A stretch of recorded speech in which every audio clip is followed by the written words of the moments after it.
Okay, you guys, I am so excited with today's guest because I think he's got a really interesting show. Let's try that again. I've been talking all day. Okay, you guys, I am so excited by today's guest because I think he's got a really interesting story to share. So please welcome Derek Piquette. How are you? Good. How are you? I am good. And you know, the reason I really wanted to talk with you, and I don't think we've really sat down and talked to begin with, Yeah. um, but you have undergone several surgeries already. And I do Yes. feel like this is kind of a big deal in the dance industry, and we're not talking about it. Yeah. I mean, there's a lot to be said too with like knowledge of injury and prevention anyways, let alone my story. So yeah, I'd love to talk about it. Yeah, so let's dial back a little bit because anyone who watched season 3 of World of Dance kind of knows why you competed on the show. You were thinking, this is kind of my last shot because I do have to undergo a double hip replacement. Absolutely. Okay, so talk about when you found out or when you started noticing that you were constantly dancing in pain. Yeah, so I was about 16 years old when I had just moved to Miami, and I started dancing around 40 to 60 hours a week. So I completely dropped out of high school, actually, which is something not a lot of people know as well. But I knew at that point I had gone through half of 11th grade, and I pretty much realized that dance was all I wanted to do with my career, and I wanted to do it to the fullest and get the most out of it that I could. So I ended up training about 10 hours every day. And pretty much right away then, I started getting quite a lot of hip pain. And then it was mostly from training so much and overuse and whatnot. I saw a doctor at the age of like 17, 18 maybe, and he was like, well, you should just stop dancing. And I was like, well, that's not really an Nope, option. that's a no. Yeah.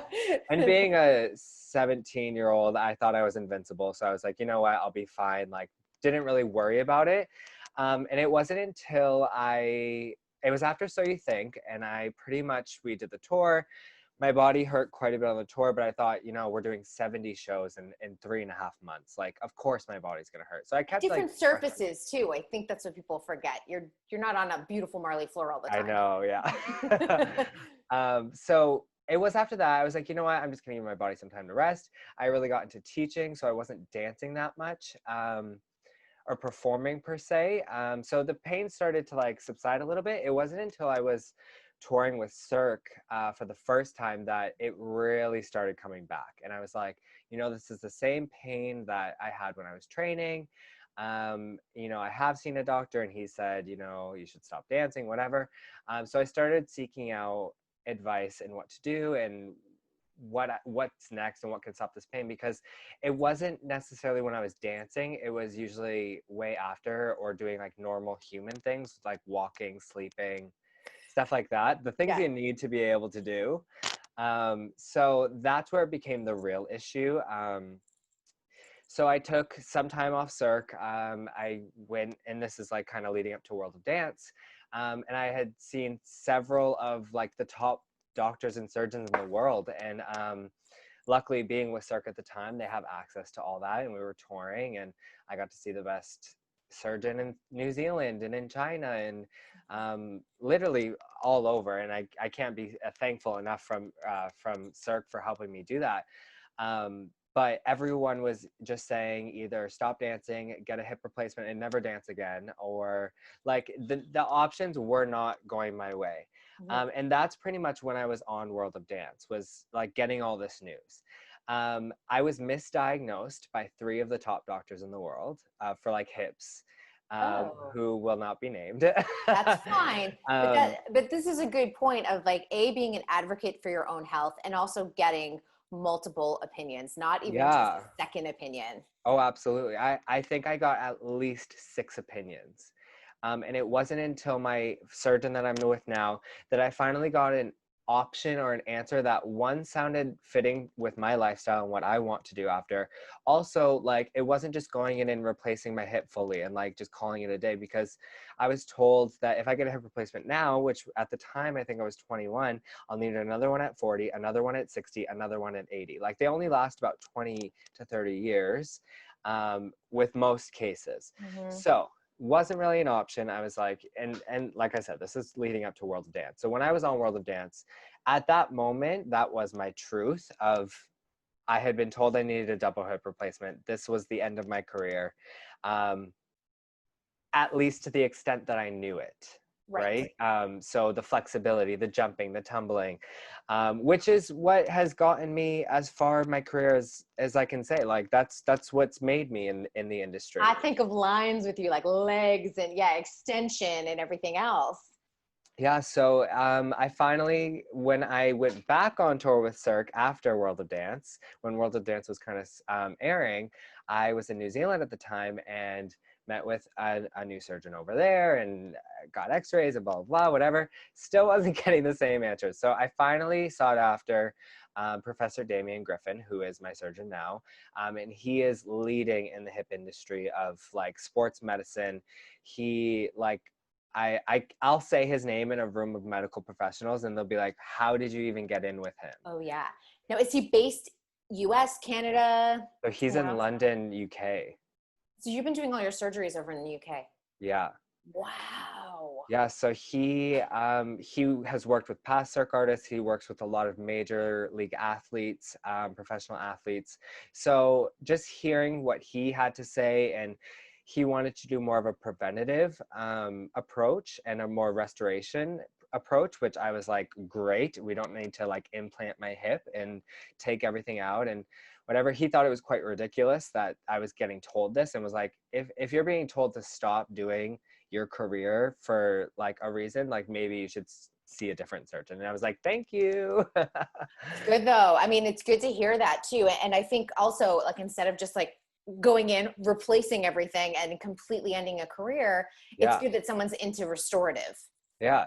And I mean, everyone has different experiences, because I had saw SYTYCD actually here in Toronto, and I was telling her what I was about to go through, and she was like, why don't you just get a hip replacement? Like I have so many friends that have done it, and whatnot. And it's just, like I said, everyone has something different that works for them. Yep. And I've been lucky enough. I am now fully recovered after my second surgery. So basically there's 5. So we're almost halfway through So here. we're almost halfway. Did you have surgery on both hips so far, like one and one? So far it's just been the left hip. Okay. So we did quite minor surgery in the first one.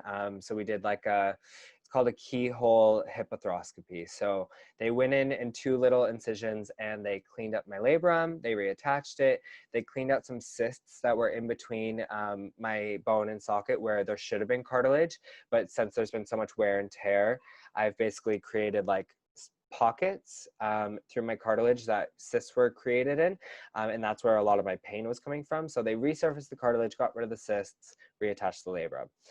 The second surgery, they went in and I have like a 10-inch incision on my hip, and they basically took my hip and socket. So the best way to explain it is, if this is my right hip, I guess, my hip was more shaped like this, and that's why I had so much hypermobility. And it was getting to the point where I was banging into this so much, it was starting to chip away at the bone. And that would have caused obviously very bad permanent damage. So basically they cut through my pelvis, kind of like a rectangle, and turned my entire hip and socket, and then pinned it back into place. So I have 3 pins in there right now still, holding it, and the bone healed back together, and I just got cleared for full activity from being able to do like overexert itself and keep it from injuring further. So I'll get those same 2 on the right hip. And then the 5th surgery would consist of just taking out all the hardware. Oh, wow. So you won't have to live with that hardware eventually. No, thank goodness. That's good. That's amazing to hear. I mean, modern medicine is incredible. It's wild. And the fact that you went and kept on seeking advice and opinions led you to, I think, a much better result, obviously. Absolutely. I can't stress enough, like you said, second opinion, third opinion, fourth opinion. And what my surgeon said point blank, if you're being told to stop what you love or what you like your career, you should definitely be looking at more than one option. and this is like, I dropped out of high school to do this. Like I don't have other options, because for me growing up, everyone was like, well, what's your plan B? What are you going to do if this doesn't work out? And for me, my mentality was, well, if I have a plan B, in the back of my head, it means I'm not going to make it. And Right. that's not an option for me. I need to make it. I've given up everything for this. So I think that's what's pushed me so like hard and far in my career. And I am so like young still. So, and I've done a lot, and that's why I feel like I was at a place too, where I'm like, okay, you know what? I'm in so much pain. Um, I have done quite a bit. If this were to be all over, I would be okay, I say. I mean, I doubt it, because just the like year that I've been off, I'm like going crazy. But I've done so much, and I'm extremely happy with my career. But I definitely see more and want more, and I'm so glad I now have that option to continue. I know I saw the Instagram video. You're back in the studio. How did that first day feel? Honestly, I was so nervous. It felt great. I got in the studio with like one of my closest friends, and I was just like, let's like try some things out and see how I feel. I got cleared like literally the day before. He said the bone was completely healed, so I was good to go. Just start strengthening more and more and more. So basically I was like doing a lot of exercises, but I wasn't allowed to run or jump, because obviously that could re-break the bone. Um, so I was like really nervous to like even just like do like a first position saute off the floor, obviously the first few times. But I got really kind of into it right away. Like my body just kind of took over, and obviously like I was more watching her do it, and then I was like, you know what, like I just want to try it, and like if I look like crazy, like I don't care, I just want to like go for it. And literally like it just something took over, and I just went for it, and it felt absolutely amazing. So good. I love that. It's like riding a bike. The muscles like Yeah. do have a memory to them, which is Oh yeah. incredible. I literally broke down in tears after. Oh, I bet it's got to be incredibly emotional too. Just thinking in your head, like, maybe I won't dance again. Maybe this won't work. I mean, you go through, I'm sure, all of that just as a human being, Yeah. and you're praying that what the doctor told you is what's going to happen. Yeah. And he like the second surgery was quite major. Like the first one was, a lot of dancers get it. It's quite a minor surgery. I was only in the hospital one night, and then it was like 3 weeks in London. The second one was it was supposed to be a 2-hour surgery. It ended up being an 8-hour surgery. Mm. I lost 3 liters of blood. It was a quite traumatic experience. I like couldn't get out of bed for like 5 days. It was a lot. It was a huge surgery, a huge undertaking. And I was so weak. And I mean, as any dancer, like I hate feeling weak. Mhm. I like have built my whole life on being like a strong dancer. So being weak, even just to like lift my head, was so like it really took me back a lot. And then it was 8 weeks in London, recovering, and then I came home, and literally COVID hit, which has almost played in my favor.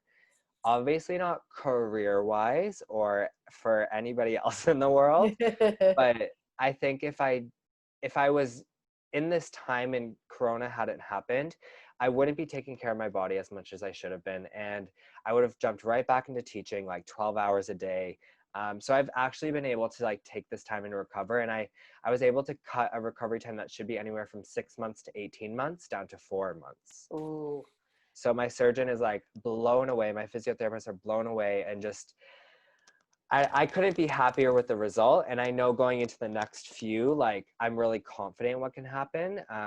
But it's a reminder that you do need to slow down in that recovery Oh, just to let the body yeah. heal. Yeah. Oh yeah. You've I seen what think it it can was the do. biggest lesson. And like I can't stress, like with my own students, I'm always, since I've been through so many different injuries and now my hips and whatnot, I'm like the biggest advocate for like saving your body, proper correct training. Don't overstretch. You don't need it.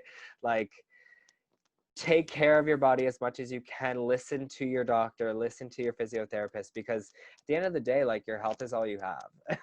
Well, you're making a really great point. And I've said a lot of this because this young generation is so over 180 extension constantly. And we see it on Instagram all the time at such a young age before they're even going through puberty. And I have said this several times. I'm like, I feel like we're going to have a bunch of 18-year-olds who do need hip replacements. Yeah. And if we're not, as dance educators, really focusing in on the proper training, telling them to rest if their body is hurting, making sure that they are seeking out any type of, smart medical advice. Yeah. I worry about this.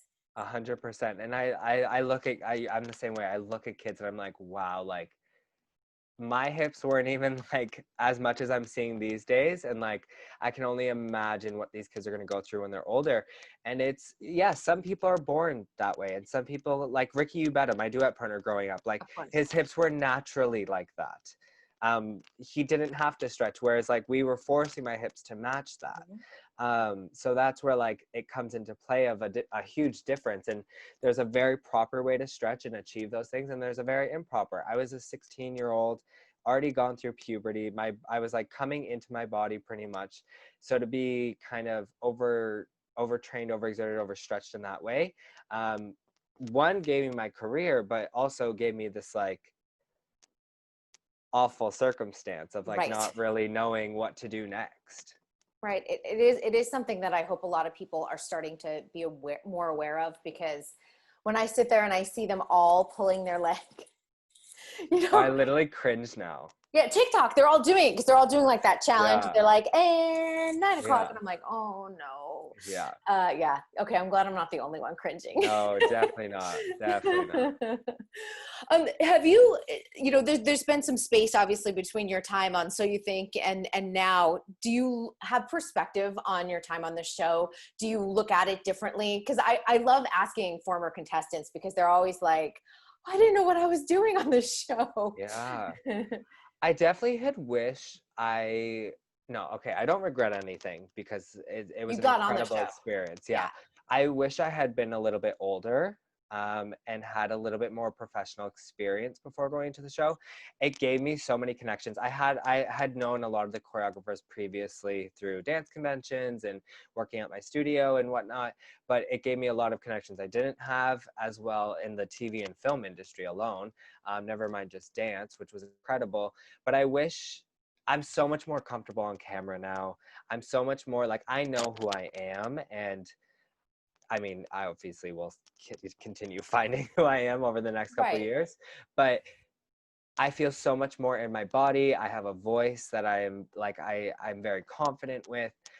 Whereas when I was 18, I literally was like just graduating from my studio, getting like literally just barely 18, getting on the show.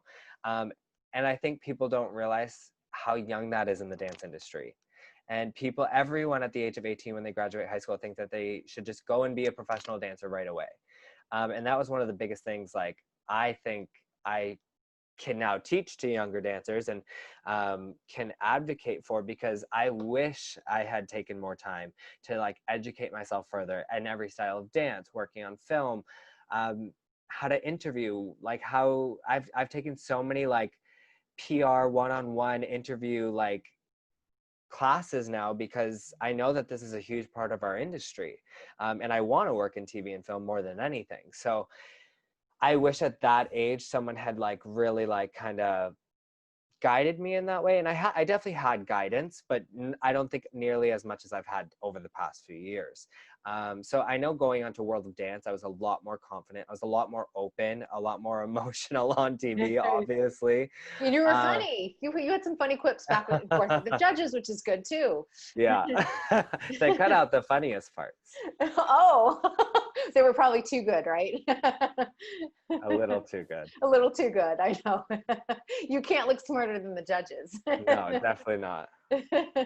Well, that is interesting, especially since I've covered enough of the So You Think seasons too. And last season in particular was season 16. The oldest cast member, I think, was 2021. Wow. And I felt like it felt different compared to other seasons where we had 24-year-olds and 26-year-olds mixed in. And there were some like things behind the scenes that were happening that I was like, this little drama that's happening is only happening because they're 18. Absolutely. And a majority of them were like kind of 18, 19. I'm like, the rest of it, wouldn't have happened if we had older dynamics in the For cast. sure. Yeah. I feel like even when we had like, because our season was very diverse in age, where they were from all over the world, style, it was crazy. I think one of the most diverse seasons that they've had.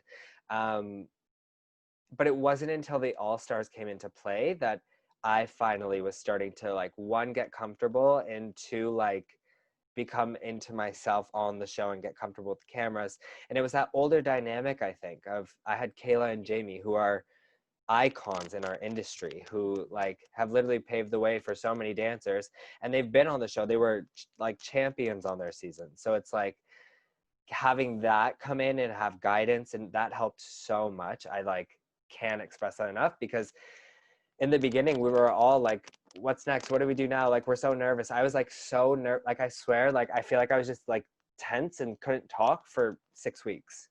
It's a lot to undergo. And I think too, the legacy is, so you think so many of you grew up watching it, and then you get on it and you're there. I think it's overwhelming to a lot of Yeah, people. it is. You start seeing the stage, you start hearing the music.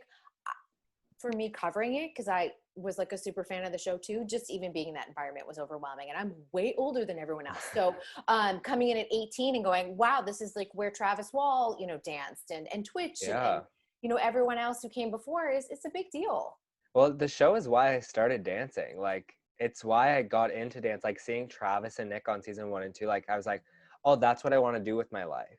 So, like, for me, it was so full circle. And, like, I mean, the second I got there, I was like, I'm a winner. I have nothing to prove now. Like, and I mean, of course, I had so much, but that's besides the point. But yeah, it was so incredible to be there. And, like, my audition process wasn't easy by any means. They didn't make it easy for me. They didn't show much of that on the show, but they kind of put me through it, and just kind of played, not mind games, but They I were think pushing you. they wanted me to really like fight, and which was great. It pulled something different out of me.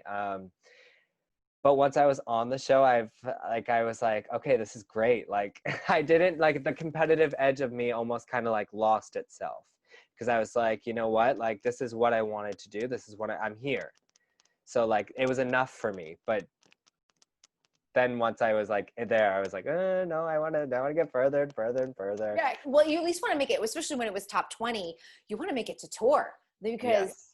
now it's only top 10, or we don't even have a season this year. But, Yeah. when there's only 10, there's nothing to fight for, because you're going on tour, and you're like, even if I'm voted off first, I'm still going on Absolutely. tour. I mean, you want to make it as long as you can, of course, but at Yeah. the same time, I did like when the top 20 had to fight to get into that Yeah. top 10. Yeah, it was definitely like top 20 was like a huge milestone. And then I was like, once I got there, I was like, okay, I really want to make it to top 10. But once I got to top 10, I was like, oh, okay, maybe top 4 would be really nice too. You're like, I'll take anything at this point. I know Yeah. it is. And, the show is I always have said it's a stressful show. People don't realize the mental challenge that is there. Once they're like, the physical challenge, you guys can make it through. You guys have done this. You Yeah. guys have done conventions for years, but that mental challenge, that's when some people lose their way, and some people Yeah. are like able to make it to that top 10. It's hard. Yeah. Oh yeah. And it's such an exhausting process, and it's so worth it. But holy, like, I remember I'm the type of person, I'm a very, very, very clean person. I shower like 2 to 3 times a day. I'm like, I when I sweat afterwards, I need to shower. Like, I'm always throwing on new clothes. And I remember one night after a rehearsal, I got back to my room, and I just like laid on my bed, fully dressed, shoes on, and I passed out. And literally woke up like 6 hours later, like it was like 4 o'clock in the morning, freaking out, because I was like, what time is it? Where am I? Like, how did I fall asleep? And like, that's never in my life happened. So it was very shocking. And I mean, that just goes to show how exhausted I was. Yeah, that it totally took you out of like what your comfort zone is, and your comfort zone is like class shower. Yeah. You're like, nope, bed. Yeah, exactly. You're like, that's exactly. I just want to tell a quick story too, because I think that now that we're in 2020, it's hilarious. But I had spoiled, where I'm going with this. I had spoiled some of the cast in your season 12. And I was like, here's some of the cast lists. And you blocked me on Twitter. I know. I still feel bad about that. I was actually talking about that today with my friend. I was like, I'm doing this interview tonight. And I was like, funny story. Like, and I told her. But the reason why that all happened is because we got a call from the executives threatening to kick us off because they thought we had leaked that. And they were like, if you keep spreading this, you haven't even made it to the show yet. We still can kick you off. And there was like 4 of us, I think, that they did that to. So we were freaking out. So the second I saw that list, I was like, oh no, I got to get rid of it. I was like, I can't have any part of this. So funny. And honestly, like, it's so funny when people ask, like, how did you find out? I'm like, it is never from the cast. I will tell you 100%, it is never from the cast. And I've, especially now that I've worked enough with the Fox execs and behind the scenes, I'm like, the information's never from the cast. It's very rarely from the crew. It's usually like through like 4 other channels, and then someone will slide into my DMs or whatever and like go, hey, this is what's happening. I'm always like, oh, that's interesting. But it got to a point in the last couple of years, Fox PR would be like, we heard this. Have you heard anything? I'm like, oh, well, this is what's happening. Like, before us half the time. I'm like, okay. But amazing. I know, but I think it's so funny. And then one day all of a sudden, like, you came back and you like followed me, and I was like, well, look at that. And you and I had an exchange on DM on Twitter. And I just thought that was so funny. And because I never want to get the contestants in trouble, honestly. It's never my goal to get anyone kicked off a show, lose their job, or anything else like that. So, I mean, if anyone ever came at me, I'd be like, it's not the cast. And honestly, talking right to the camera, it's never the cast. Yeah, seriously. You guys are always like so good about it, but. Well, they literally, like, I'm not joking, like, threaten us. And like, obviously there's like contracts of confidentiality. So, I mean, anyone that would, I remember when they called, I was like, I've literally only told like my husband, my parents, and my bosses that I'm like leaving for. Like literally 4 people. So like, I don't know how this got out. Yeah. And they were just like, well, you need to stop telling people, blah, blah, blah. And I was just like, I think there was like a month period that I was literally just waiting for a phone call to get kicked off. Cause I was like, I'm so sorry nervous. that stress was there. And I hear you say it was not you ever. And it was not anyone else in the season 12 cast. So I think that's and I think it's so funny if I ever like showed like a PR person, like what the trail of like who told who to get to me. It usually goes all the way across the US. Yeah. And then comes, and back from the top. It usually came from the top. Exactly. And then the last few years, cause I was always behind the scenes, I was signing NDAs. So I was like, no spoilers, people. Sorry. Yeah. I'm not paying Fox $4 million that I don't have. Oh my gosh. Yeah.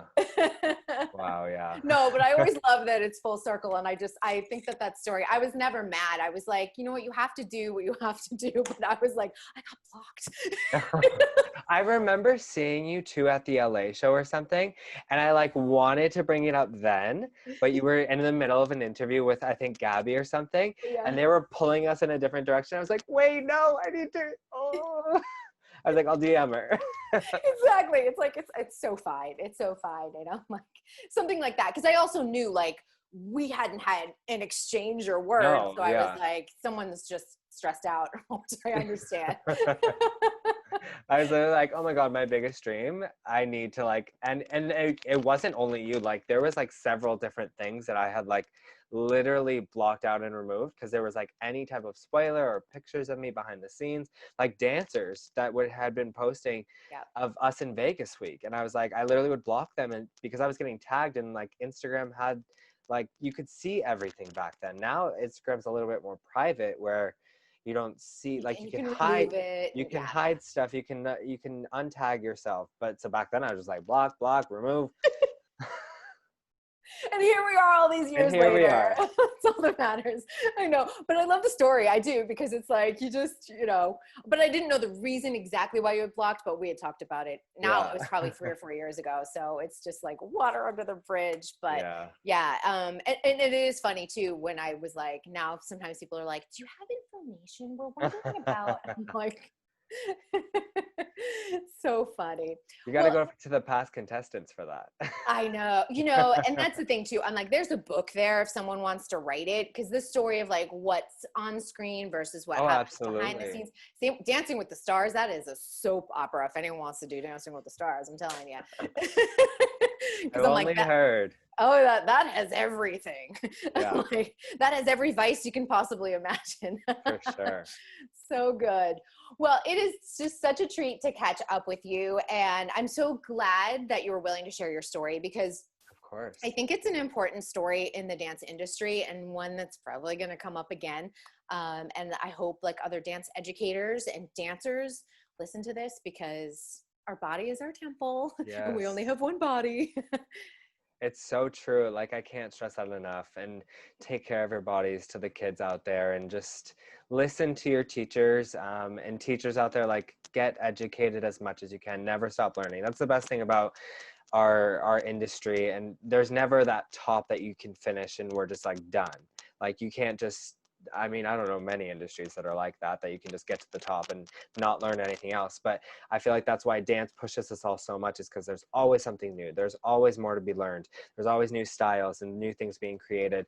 And it's the same thing with our medicine and our bodies, and education in that way. And I don't think there is enough in the dance industry. And there's amazing companies coming out like Sugarfoot Therapy and Acrobatic Arts, who have all that research, and doctors and surgeons behind it, telling people this is how you can train a dancer, still get those results, but this is how you do it safely. And there's proof behind that, instead of, us hoping and trying things, and a lot of Science. There's trial science and behind it. error. Yeah, there's There's science science. behind it. Yeah. And it makes you a Absolutely. better dance educator, because you have your own experience and you know better ways to train now for all of your young Absolutely. dancers. Absolutely. And that's our job, right? We got to keep the kids safe. Absolutely. 100%. Oh, I love to hear that. Love to hear that. Well, thank you so much for joining us. Oh, And thank you. I know. And I just love like reminiscing. I'm like, from the days of being blocked on Twitter to together on Zoom. No, thank you. Thank you. Thank you for having me. Amazing. All right. You guys make sure you're following Derek on Instagram. Are you on TikTok? I recently am. I'm going to start a little bit more, I think. All right. Look for him on TikTok as well.